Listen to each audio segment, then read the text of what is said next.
कि गॉड का, शिव बाबा का परिचय देना होता है। और बार बार यही परिचय मिलता है कि तुम शिव बाबा के साथ योग में रहते हो।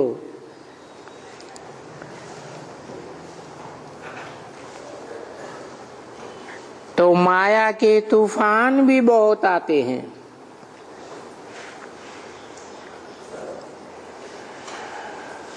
अभी वो दुनियावी तूफान की तो बात ही नहीं है।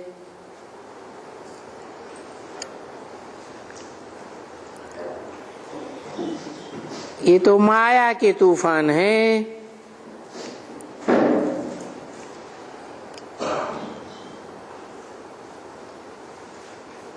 काम, क्रोध, लोभ, मोह, अहंकार रूपी माया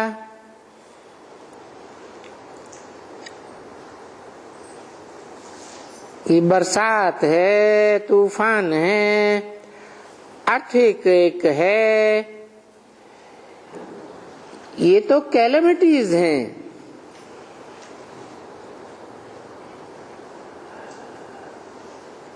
प्राकृतिक कैलेमिटीज। बाकी बाप जो कहते हैं कि माम एकम याद करो, ये तो अच्छी बात करते हैं ना। सभी मनुष्य भगत हैं, किसी न किसी को याद करते हैं।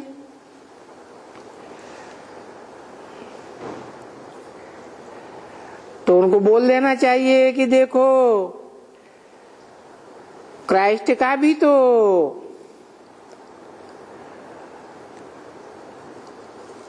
भगत होता है ना। वो क्रिश्चियंस भी तो किसी को याद करते हैं ना।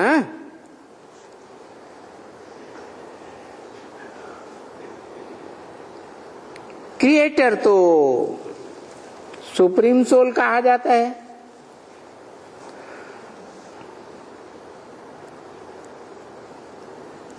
क्राइस्ट को तो क्रिएटर नहीं कहते हैं। बाकी तो जो भी सोल्स हैं, धर्म पिताएं हैं, वो सब चिल्ड्रंस हैं गॉड फादर की, यानी क्रिएशन है।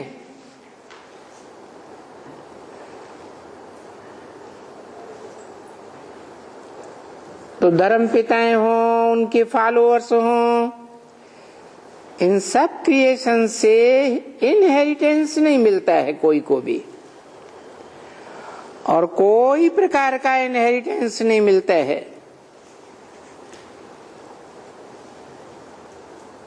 वर्षा मिलता है क्रिएटर से।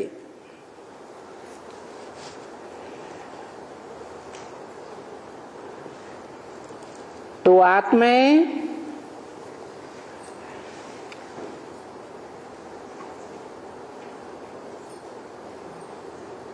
क्रिएशन कैसे हैं?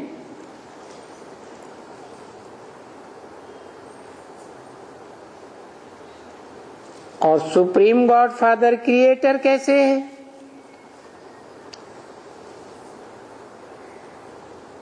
क्योंकि आत्माएं जन्म मरण के चक्र में आने से जन्म जन्मांतर जन्म के चक्र में आती रही।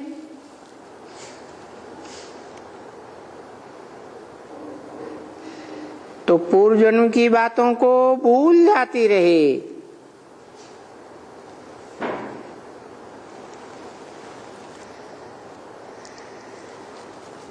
और ऐसे करते करते आत्माएं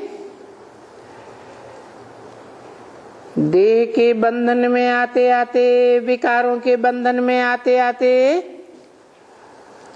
अपने स्वरूप को ही भूल गई।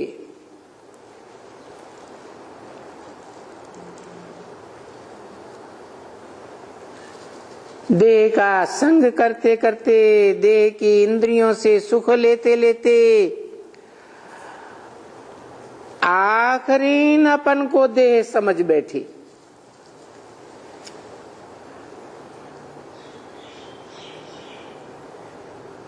अपनी आत्मा के स्वरूप को भूल गई।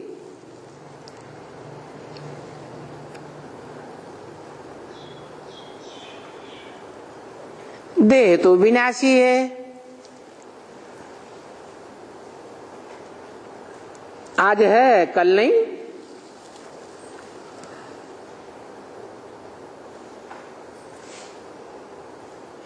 और देह में जो इंद्रियां हैं वो भी विनाशी हैं। देह के साथ इंद्रियां भी खलास।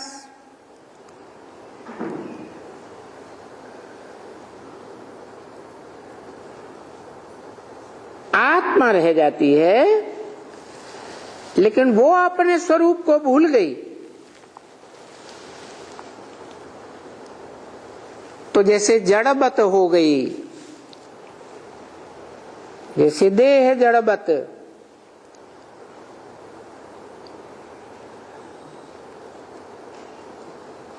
तो ऐसी पत्थर बुद्धि आत्माओं को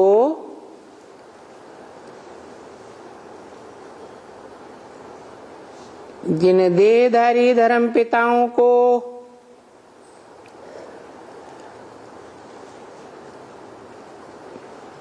बताते हुए ये देखा गया बार बार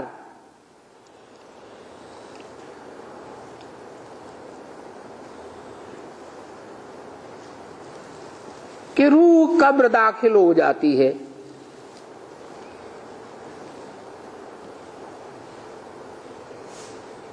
अरे कब्र तो मिट्टी है, मिट्टी में रूह कैसे मिल जाएगी?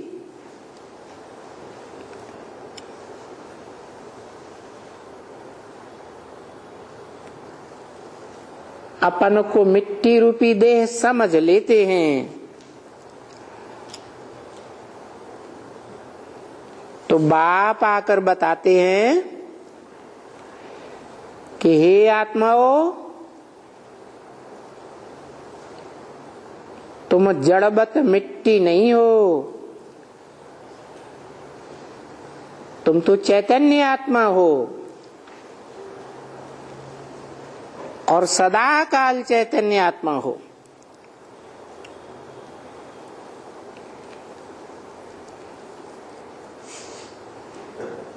आत्माओं को परिचय मिलता है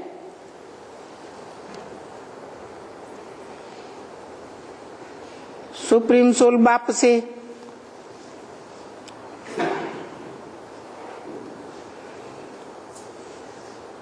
कि जैसे मैं निराकार हूं, तुम आत्माएं भी निराकार हो। इन आंखों से नहीं देखी जा सकती।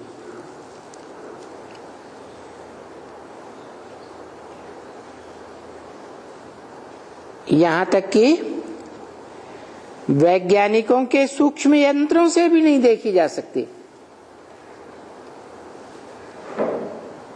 अति सूक्ष्म है।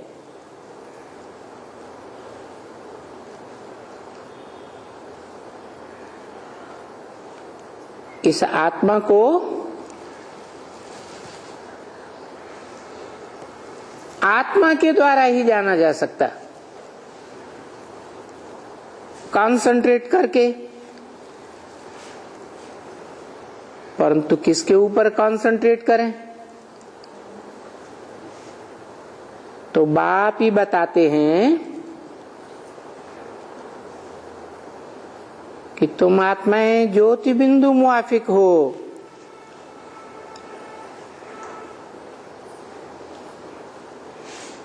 तुम आत्माओं का बाप, मैं भी ज्योति बिंदु हूं।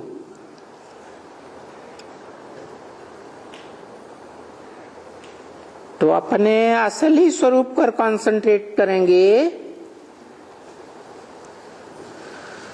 तो अभ्यास करते करते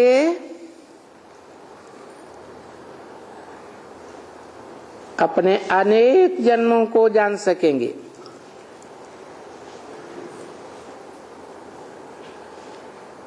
ये आत्मा को अनेक जन्मों की पहचान क्रिएटर बाप से ही मिलती है, परंतु क्रिएटर और क्रिएशन का संबंध तो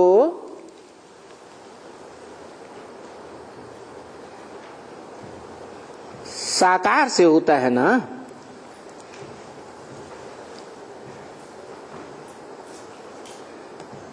तो निराकार गॉड फादर, निराकार आत्माओं का बाप, जब साकार मनुष्य सृष्टि के बीज में आते हैं तो उस मनुष्य सृष्टि के बीज से मनुष्य सृष्टि रूपी झाड़ क्रिएट करते हैं, जहां से सब आत्मा रूपी बच्चों को अपना परिचय मिलता है। इससे साबित होता है कि निराकार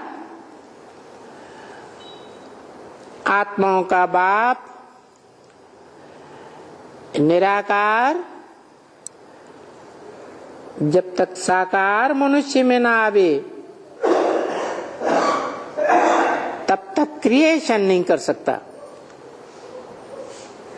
क्योंकि उसको अपना मुख ही नहीं है। तो क्रिएटर से ही क्रिएशन को परिचय मिलता है और वर्षा मिलता है, अपनी जानकारी का भी वर्षा मिलता है, अपने बाप की जानकारी का भी।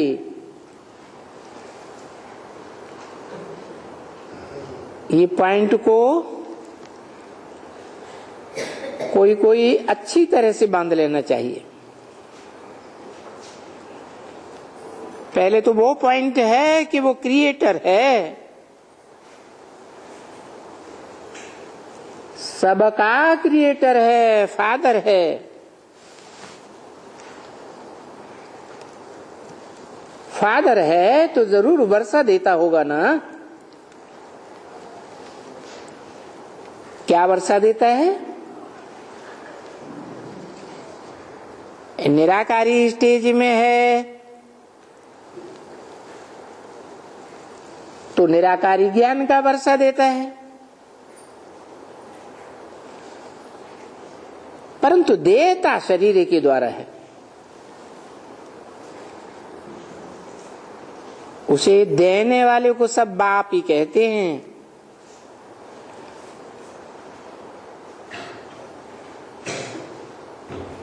फिर बच्चे जन्म मरण के चक्र में आते आते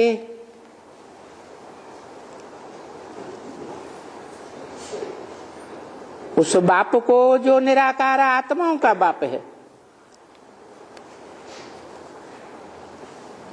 उसे भूल जाते हैं। फिर कहते हैं आए करके हमको लिबरेट करो, हम देह में फंस गए।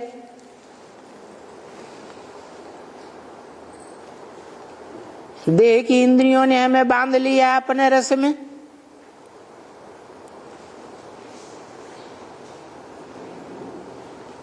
तो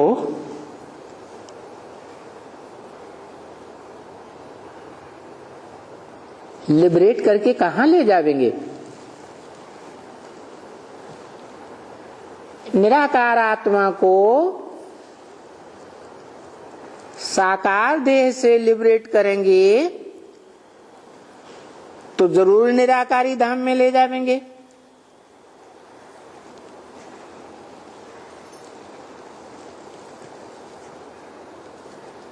आत्मा रूपी बच्चे कहेंगे शरीर के साथ ही कहेंगे।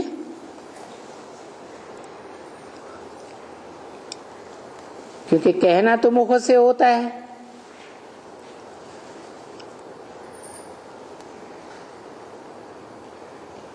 परंतु मन की आवाज भी तो होती है।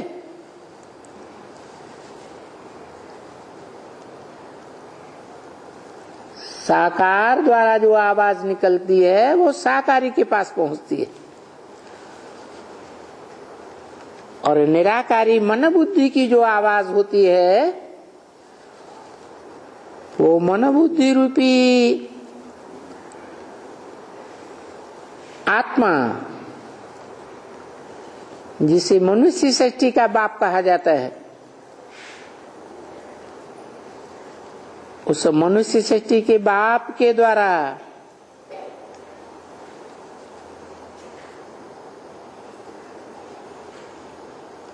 जब वो प्रैक्टिस करते करते आत्मिक स्टेज में पहुंचता है, तो आत्मा के धाम में वो आवाज पहुंचने की तो बात ही नहीं है। क्योंकि आवाज तो इंद्रिय का विषय है। हाँ, मन की आवाज पहुंच सकती है, तो मन बुद्धि को एकाग्र करना पड़े। लेकिन देह अभिमानी मनुष्य देह को कंट्रोल करते हैं। योग के नाम पर, राजयोग के नाम पर देह की क्रियाएं सिखाते हैं, आसन लगाते हैं, प्राणायाम कराते हैं, ये कराते हैं, वो कराते हैं।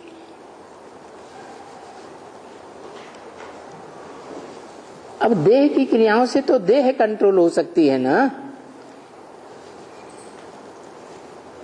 आत्मा कैसे कंट्रोल होगी?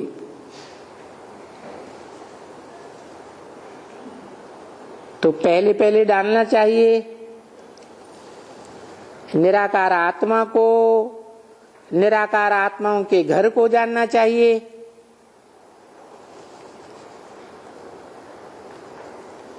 पीछे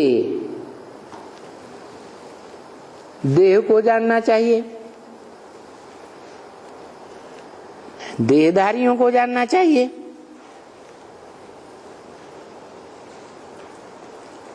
तो ये झाड़ बनाया है षष्ठी रूपी वृक्ष, इसे देखेंगे, ये बुद्धि से समझाएंगे कि जैसे कोई भी वृक्ष का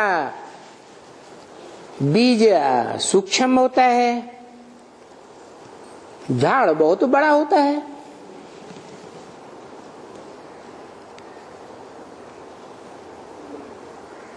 तो जब वृद्धि होती है, परिपक्वता झाड़ में आती है, फिर बीज तैयार होता है। जब बीज परिपक्व हो जाता है तो झाड़ से डिटैच हो जाता है। ऐसे ही है ये आत्मा, बीज है इस शरीर का। शरीर जैसे झाड़ है, जन्म बाई जन्म करते करते बीज परिपक्व होता है,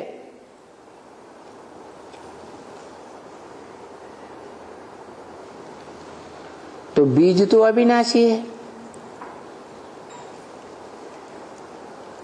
उसका विनाश तो होता नहीं। झाड़ का विनाश हो जाता है। ऐसे ही ये गोला समझने की बात है। चक्र,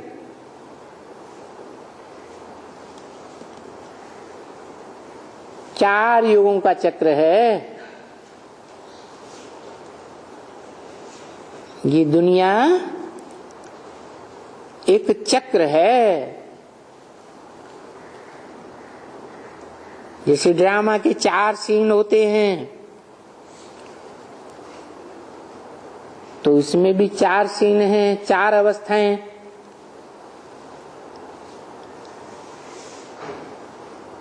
दुनिया की 4 अवस्थाएं हैं, तो दुनिया में जो भी चीज है,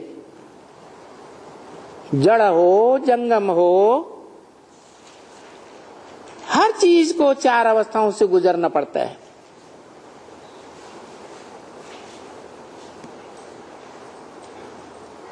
तो ये बुद्धि से समझने की बात है। बच्चा हो, मकान हो, दुकान हो, नदी हो, कुछ भी हो, इस दुनिया में हर चीज 4 अवस्थाओं से पसार होती है।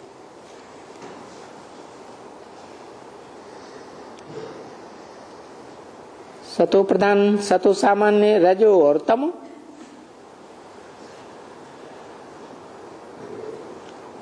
लास्ट में बरोबर हम सबको बाप घर ले जाएंगे। बाद में फिर जैसे नंबरवार धर्म पिताएं आते हैं, उनके द्वारा धर्म की स्थापनाएं होती हैं। पहले तो सब जानते हैं कि हिस्ट्री में भारत ही सबसे पुराना था। डीटी धर्म, देवता धर्म, उस समय कोई दूसरा धर्म नहीं था।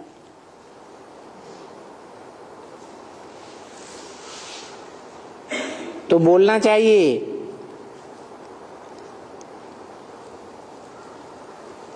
कि आत्माओं का बाप भारत में आते हैं।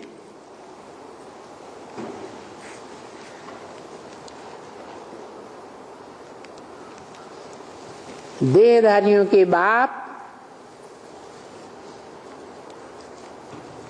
धर्मपिता हैं। इनका जन्म कोई भारत में नहीं होता है।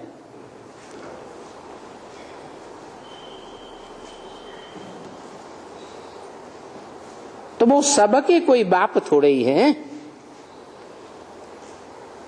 जो सबका बाप है वो सबको घर ले जाते हैं।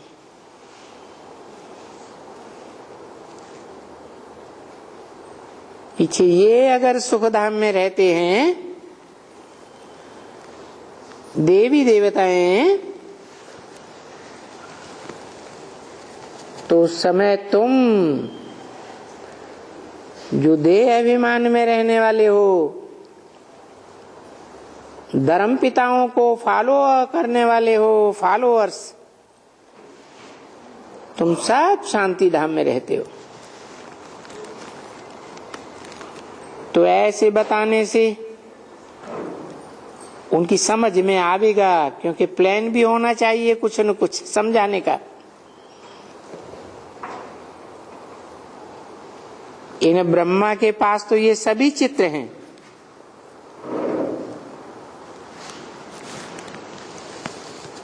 चलो चित्र न भी हैं तो ये तो हैं। उन्हें समझाने के लिए बात तो है ना। जैसे बाबा ने समझाया gate way of haven,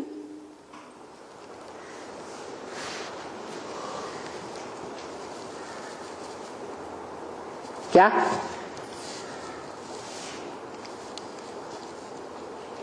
Mahabharat युद्ध, gateway to heaven, gateway to शांति धाम कहो, सुख धाम कहो, मुक्ति धाम कहो। तो वो तो पहले अच्छी तरह से समझाना चाहिए कि ये गेट है और ये हेवन का गेट कौन खोलता है? किसका गेट है? विन, विन माने जीता। जिसने सदैव जीता है, कभी किसी युद्ध में हारा ही नहीं।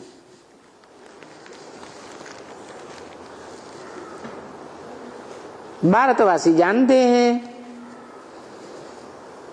कि भारत के जो शास्त्र हैं उनमें एक ही व्यक्ति है, नारायण, जिसकी युद्ध में कभी हार नहीं हुई।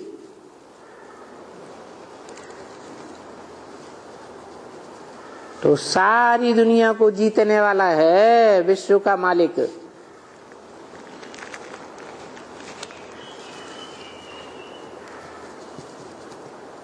उसी को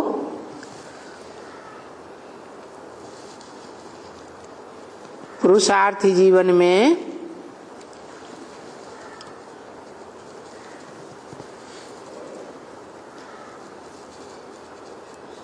नाम दे दिया है, शिव शंकर भोलेनाथ। दो नाम क्यों दे दिए?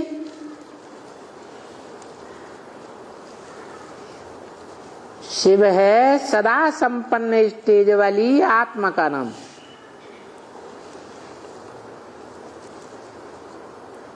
और शंकर उस व्यक्तित्व का नाम है, उस पर्सनालिटी का नाम है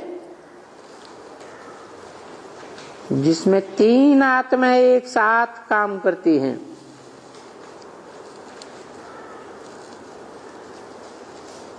तो तीन आत्माओं का संकरण है,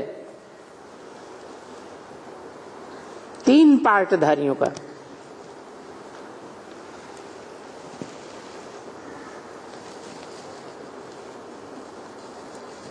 तो त्रिमूर्ति शिव कहा जाता है।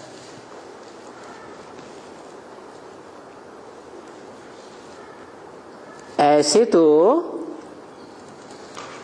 शिव निराकार आत्माओं के बाप का नाम है,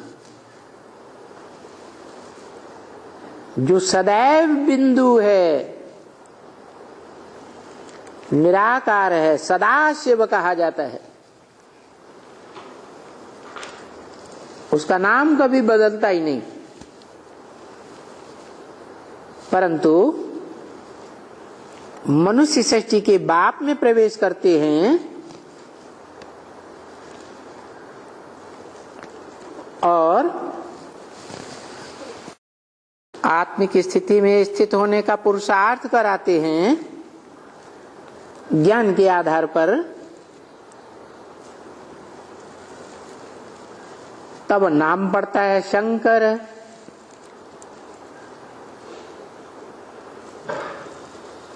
जो तीन आत्माओं के संकरण का पार्ट, मिश्रण पार्ट का नाम है। शास्त्रों में जितने भी नाम हैं वह सब काम के आधार पर है।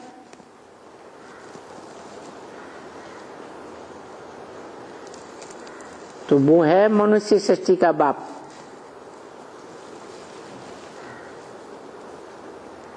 स्वर्ग साकार है तो स्वर्ग का गेट वो साकार सो निराकार ही खोले, क्योंकि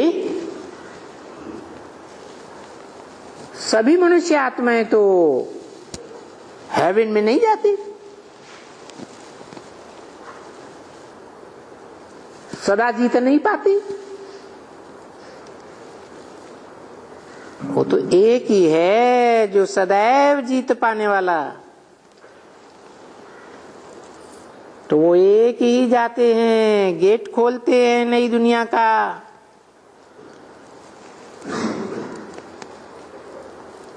और दूसरा गेट खुलता है शांति धाम का। तो जब सुप्रीम फादर आते हैं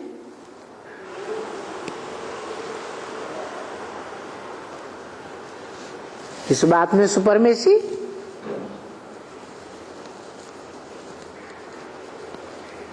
बाप बनने में सुपरमेसी। ऐसा बाप जिसका कोई बाप नहीं।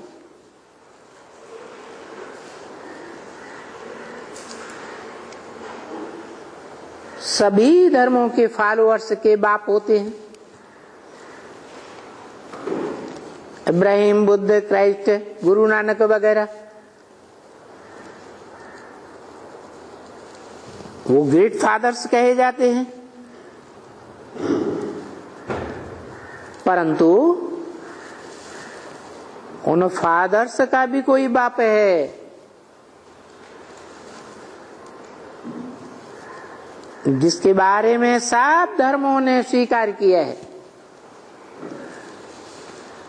कि सृष्टि के आदि में कोई बाप था, परंतु बेचारे जानते नहीं हैं, अति पुरानी बात होने के कारण, जिसे वो एडम, आदम, आदिदेव, आदिनाथ कहते हैं परंतु भूल गए हैं।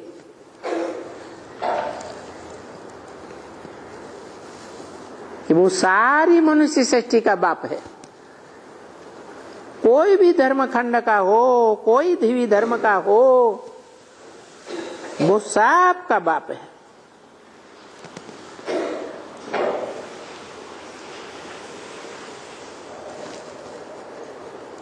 वो बाप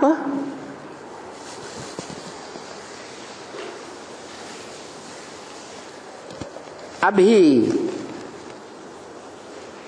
इस संगम युग में आए हुए हैं।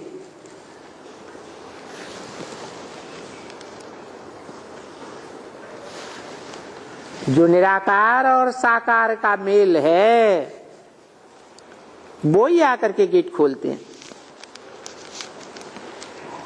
अभी क्या कर रहे हैं?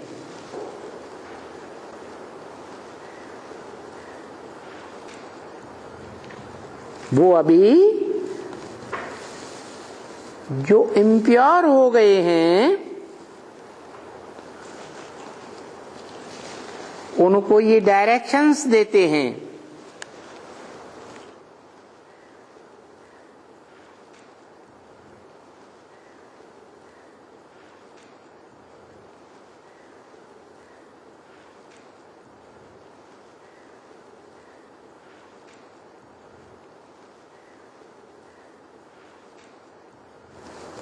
श्रीमत देते हैं कि इस मनुष्य सृष्टि में जो श्रेष्ठ ते श्रेष्ठ है, उसे पहचानो।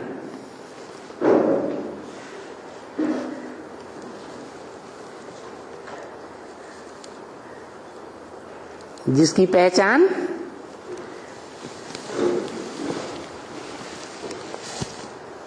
निराकार आत्माओं का बाप ही दे सकते हैं। वो निराकार आत्माओं का बाप कहते हैं कि मुझे साकार में आए हुए बाप के समान स्वरूप को याद करो, साकार को याद करो, निराकार को याद करो।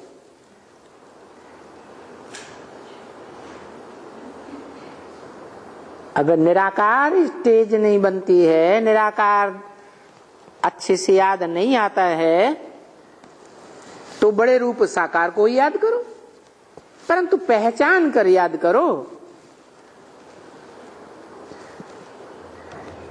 तो फिर तुम दूसरे कोई को भी देहधारी को याद नहीं करेंगे। जब जान जाएंगे कि यही श्रेष्ठ ते श्रेष्ठ स्वरूप है, परंतु पहले तो अपन को निश्चय आत्मा का करो।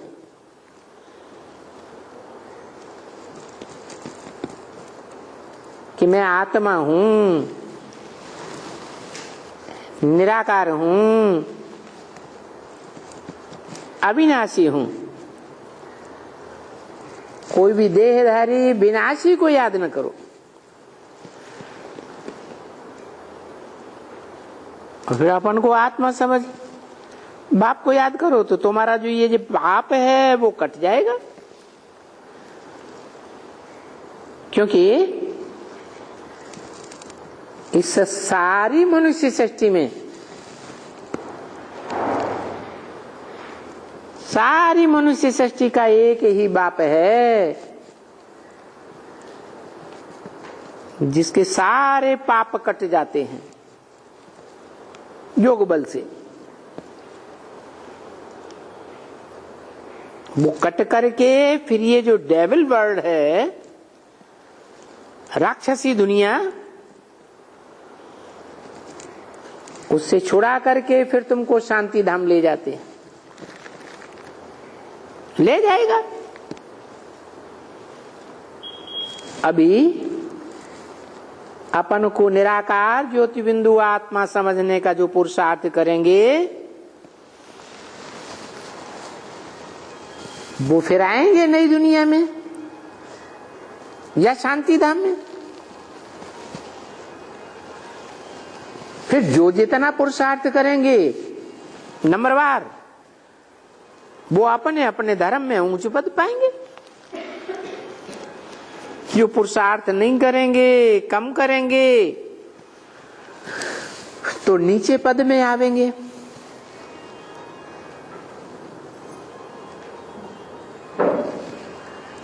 धर्म पिताएं तो नंबरवार होते हैं ना, नंबरवार इस सृष्टि पर आते हैं। तो ये नंबरवार होने की बात हर एक धर्म के लिए ही है। तो ऐसी ऐसी युक्तियां बैठ करके रोज रोज पॉइंट निकालो। निकालेंगे वो जो अच्छे अच्छे सेंसिबल होते हैं, जिनकी दुनिया में अच्छी यादगारें बनती हैं। देखो, अच्छी यादगार होती है जिनकी याददाश्त अच्छी होती है, तो वो स्कूल में अच्छे पास होते हैं। जैसे मैथमेटिक्स है, कोई की यादगार अच्छी है तो मैथमेटिक्स भी अच्छी तरह से, जो भी हिसाब देंगे टीचर करने के लिए तो अच्छे से कर देंगे। तो याददाश्त की बड़ी बलिहारी है। ज्योग्राफी में भी होशियार होंगे तो झट से इम्तिहान दे देंगे।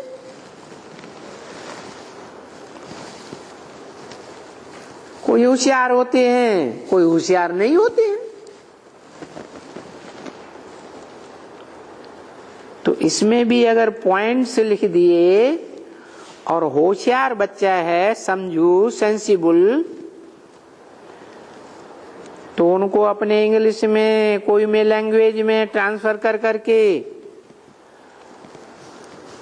वो जो ईश्वरीय ज्ञान के पॉइंट्स हैं वो मुख्य मुख्य देने होते हैं। तो उसमें पहले पहले इस ब्रह्मा ने भी जो मुख्य में शुरू किया कि हम शिव बाबा का आपको वो नॉलेज देंगे, उनका ऑक्यूपेशन बताएंगे।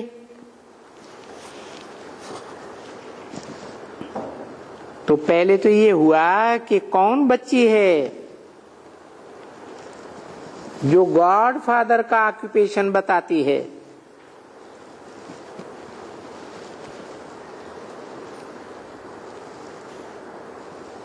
तो पहले तो उनके सगे संबंधियों को देखें। देखो, मैं तुम जो आए हुए हैं friends and brothers and sisters, नहीं तो हो तो सभी ब्रदर्स हो ना, जबकि आत्माएं हो तो ब्रदर्स हो। सोल्स हो तो सभी ब्रदर्स हो। पीछे जब रचना हुई है मनुष्यों की तो प्रजापिता ब्रह्मा द्वारा रचना रची गई है।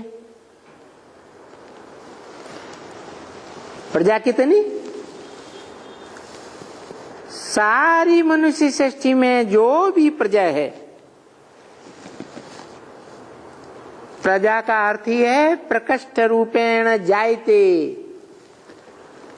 प्रकृष्ट रूप से जन्म लेने वाली, मना वाइब्रेशन से जन्म लेने वाली। नहीं तो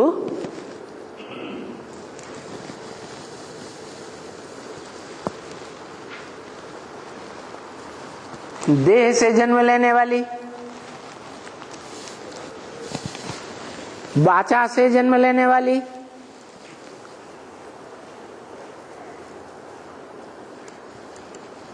दृष्टि से जन्म लेने वाली, या कोई भी कर्मेंद्रियों से जन्म लेने वाली,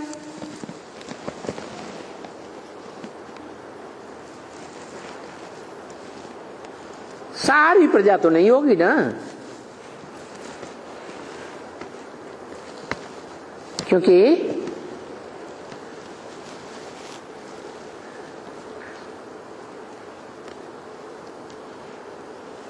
इंद्रियां ही 9-10 हैं, वो बहुत प्रबल मानी जाती हैं।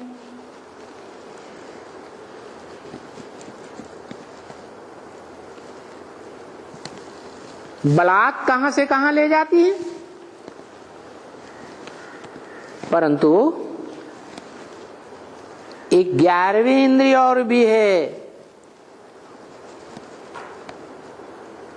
जो सभी इंद्रियों से पावरफुल है, मन, माइंड।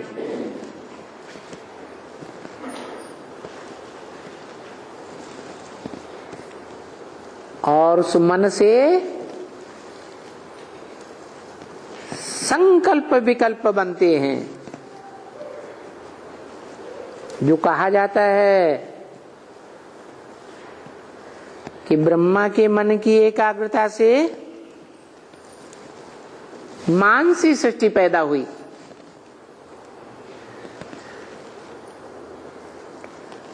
उस मानसी सृष्टि में सर्वोपरि गाया हुआ है सनत कुमार, ज्ञानियों का कंट्रोलर, योगियों का भी कंट्रोलर। ज्ञान के सत्संकल्पों से प्रैक्टिस करते करते, याद की प्रैक्टिस करते करते जो एकाग्रता पैदा होती है, कोई भी वाइब्रेशन की, वो वाइब्रेशन बहुत पावरफुल होता है।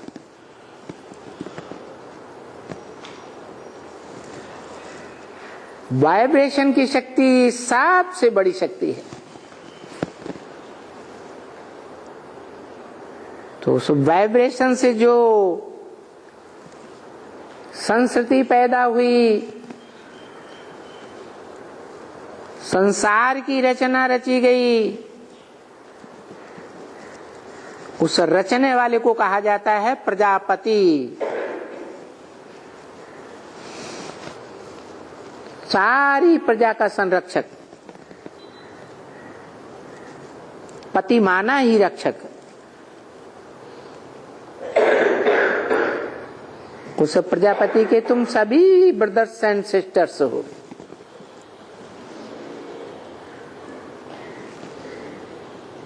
नहीं यूं तो तुम ब्रदर्स हो, परंतु शरीर में होने से सिस्टर्स और ब्रदर्स कहे जाते हो।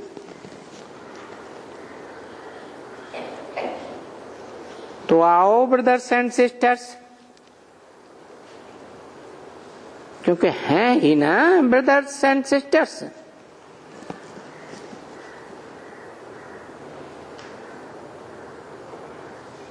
वो प्रजापिता कहते हैं मैं तुम बच्चों को, जो गॉड फादर है, जिसको लिबरेटर गाइड कहते हैं,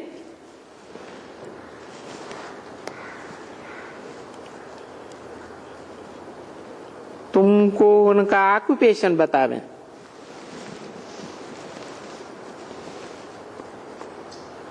उनका ऑक्यूपेशन है ही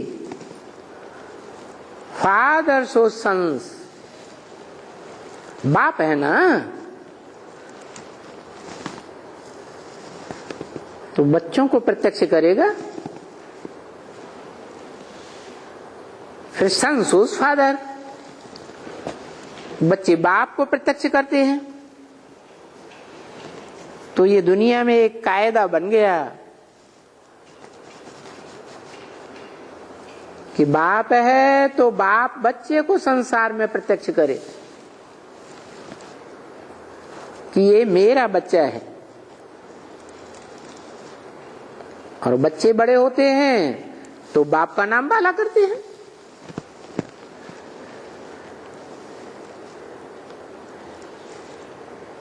ये कोई भी समझ सके, जो समझू होगेगा वो समझेगा। तो यहां भी ऐसे ही है।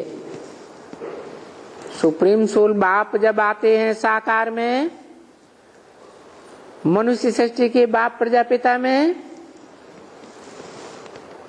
तो बाप पहले बच्चों को प्रत्यक्ष करते हैं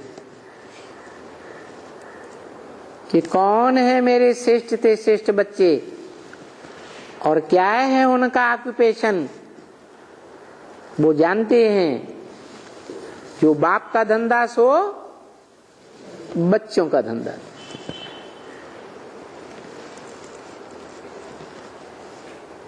बाप का धंधा है ईश्वरीय सेवा, ईश्वरीय ज्ञान देना। बच्चों का भी धंधा है ईश्वरीय ज्ञान लेना और ईश्वरीय ज्ञान देना। इस ज्ञान के लेन देन में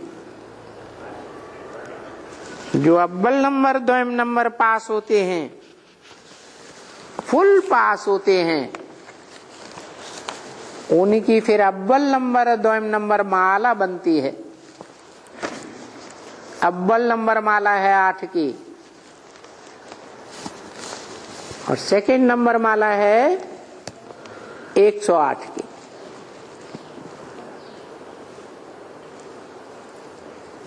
फिर है 16,108। इसलिए 3 प्रकार की मालाएं दिखाई जाती हैं। सर के ऊपर 8 की माला, देखा है शंकर का चित्र, परंतु उसे कहेंगे शिव शंकर भोलेनाथ, या तो कहते हैं शिव शंकर भोलेनाथ भोले भाले, क्योंकि शिव है भोला, शंकर कोई भोला थोड़ा ही है। आंख खुली और सारी दुनिया का विनाश करा देते। लेकिन दोनों को इकट्ठा कर दिया।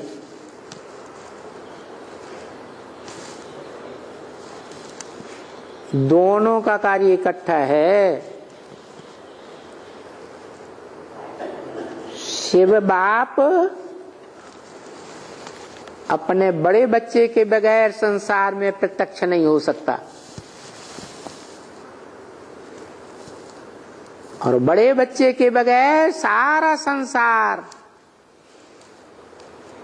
उस शिव शंकर भोलेनाथ को नहीं पहचान सकता, जो साकार और निराकार का मेल है। जिसे तुम बच्चे कहते हो शिव बाबा, तो ये समझाने की शुरुआत यहां से करनी चाहिए। 1/4/1967 की वाणी का 6ठा पेज।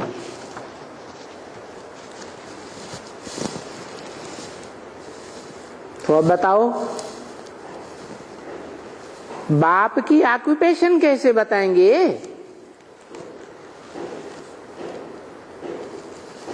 क्योंकि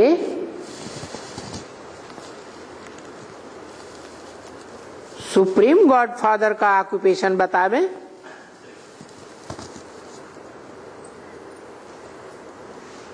तो बापों में सुपरमेसी है बाप की। वो तो है निराकार आत्माओं का बाप, जिसका कोई बाप नहीं।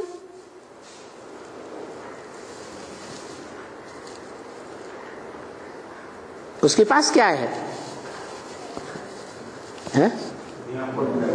निराकार आत्माओं के बाप के पास निराकार ज्ञान के सिवाय और कुछ है क्या?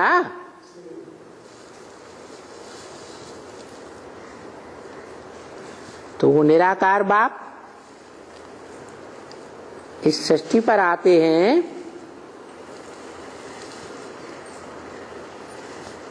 तो ज्ञान का वर्षा देते हैं।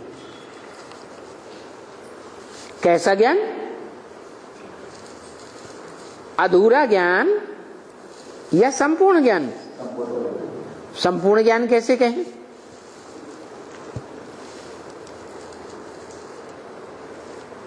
संपूर्ण की पहचान क्या और अधूरे की पहचान क्या?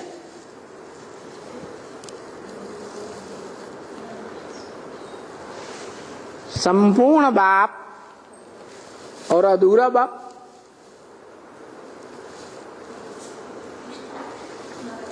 अधूरा बाप अधूरा वर्षा देगा या संपूर्ण वर्षा देगा? तो धर्म पिताओं को क्या कहेंगे? इब्राहिम, बुद्ध, क्राइस्ट, गुरु नानक आदि अधूरे बाप हैं ये संपूर्ण बाप हैं। क्यों?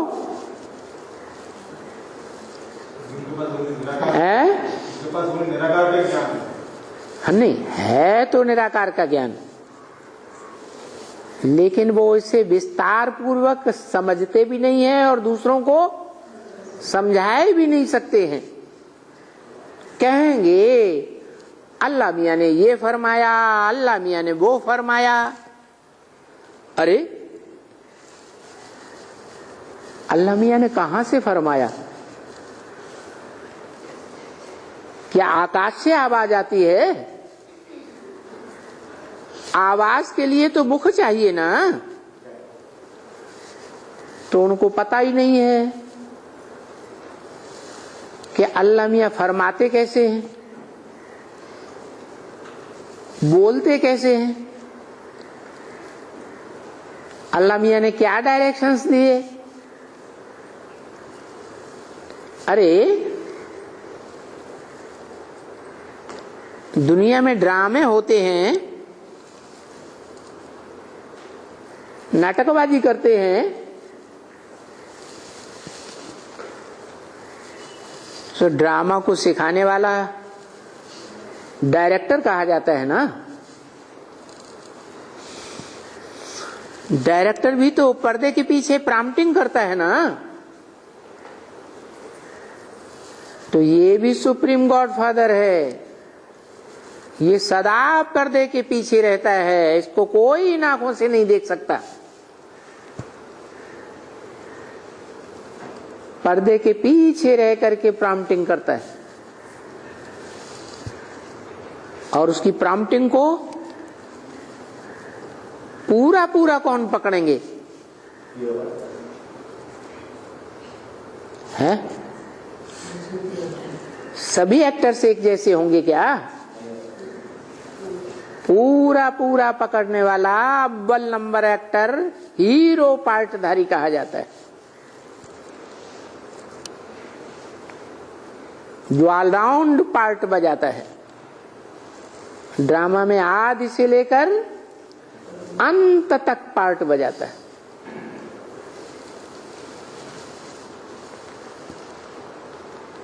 तो उसके आधार पर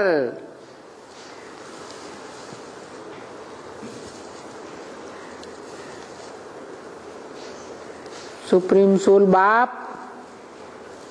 आत्माओं का बाप त्रिकालदर्शी कहा जाता है। इस मनुष्य सृष्टि रूपी झाड़ के तीनों काल का ज्ञाता, भूत भविष्य वर्तमान तीनों काल का ज्ञाता।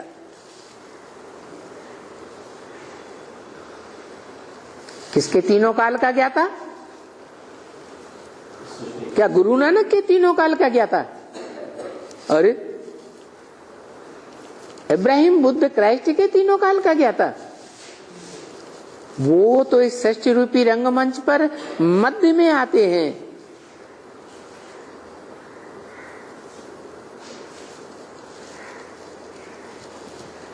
बीच में ही आते हैं, तो बीच में ही चले जाएंगे या ऑलराउंड पार्ट बजाते हैं? बीच में आते हैं, बीच में चले जाते हैं। तो उनकी जीवन कहानी को लेंगे, उनकी आत्मा के अनेक जन्मों की कहानी को पकड़ेंगे, तो त्रिकालदर्शिता की बात ही नहीं। तीनों काल का ज्ञाता तब कहा जाता है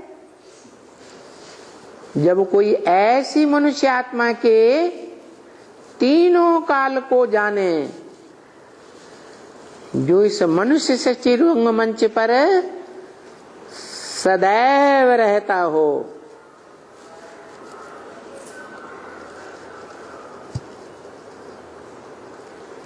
सदा काल रहता हो। तो जैसे बाप सदा शिव है, वैसे ही बच्चा भी इस मनुष्य सृष्टि रूपी रंगमंच पर सदा काल होना चाहिए।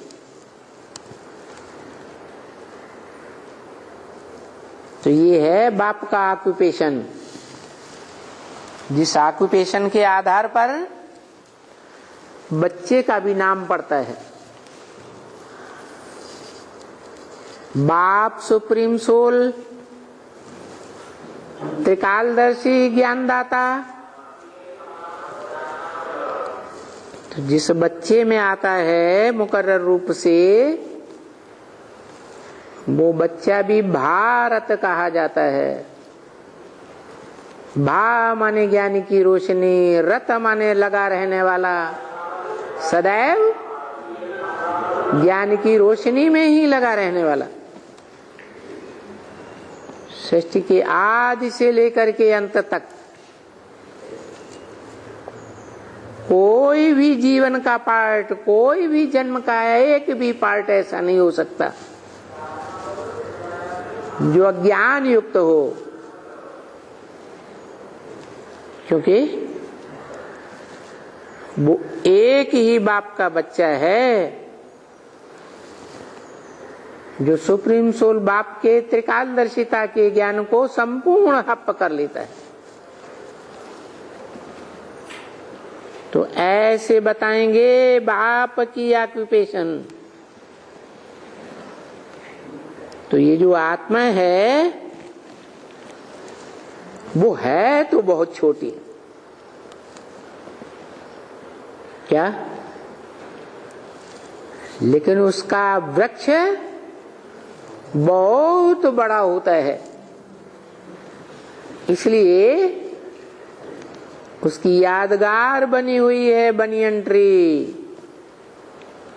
कलकत्ते में।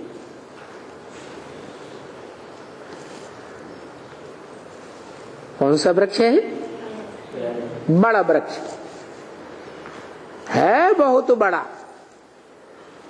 दुनिया में जितने भी वृक्ष होते हैं उनमें बहुत बड़ा वृक्ष है, परंतु बीज बहुत छोटा।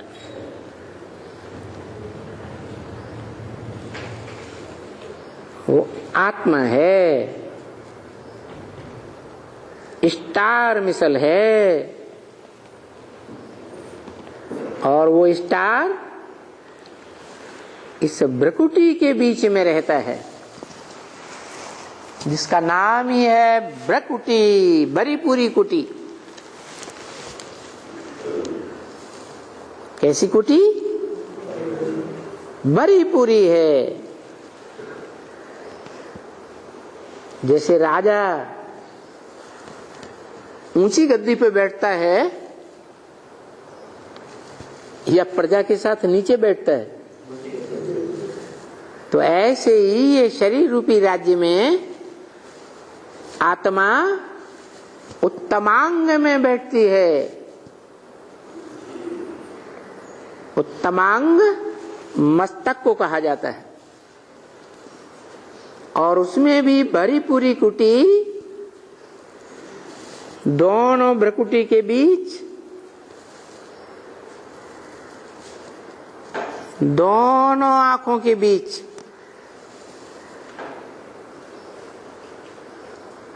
जैसे बच्चों के लिए कहा जाता है मेरी आंखों के नूर हैं,